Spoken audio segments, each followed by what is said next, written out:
200 square meter din ninyo taa guys. Hi guys, may adlaw. Karon atong tanaw na nga mong likod nga atong himuon nga gamay nga farm sa pangsabong nga manok. Tara guys, ubani ko.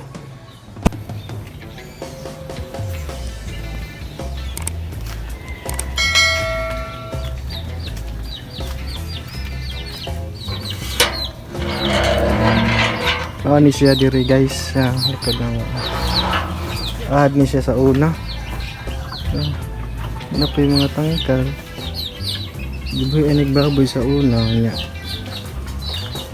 Timing yan, manabtan og sakit ba mong gihunong kay makansi naman hindi naman.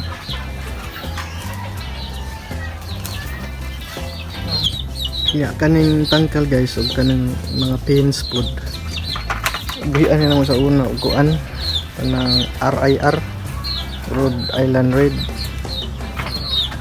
Wala man siya ni-click kay disod man i-market, di man kay halinon diri.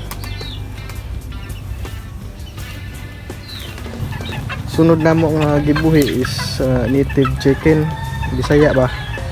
Wala man gyapon ni-click kay matimingan man to nga time nga barato kayang bisayang manok. Kansi man kay kuan man di man siya free range. Kanang inaanir ba isuda diri kas magpasaw ayaw man tong binuhian gyud kay di kas magpasaw nya masok ko magsilingan og yung buhian kay anto sila ba samok wala kang giundang. Ini siya mga lubi guys, kita naman na mga lubi saging hunabo.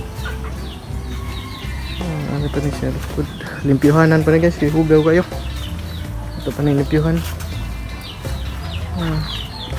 Human atong kuralan palitagsin guys, itong kuralan ato tas junk shop palit kay barato ra ba atong butang agnit ag ibabaw.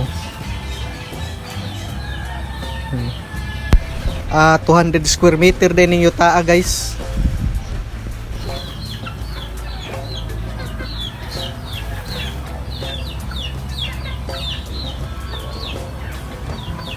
Nainganyo man ko sa akong suod nga higala guys nga si Joseph Badinas alias Bud's Backyard ba. Napo na siya page guys, nindot po kay mga manok. Inga man siya nga mas nindot ang taas og klase ko ng mga manok nga pangsabong kay mas mahal. Maura mas Bisaya og presyo ang mga pasaw ba, maura gasto. Diferensya ra gamay mao nainganyo kung mag-breeding. Mao ni sila mga breeding guys. Magkuhan ako video ani po guys kung unsa ni silang mga breeding. Sugod na ni sugod ba guys na gamay pa upat pa kabuok tapos yung mga piso po dito arang videohan po guys ang mga breeding ako.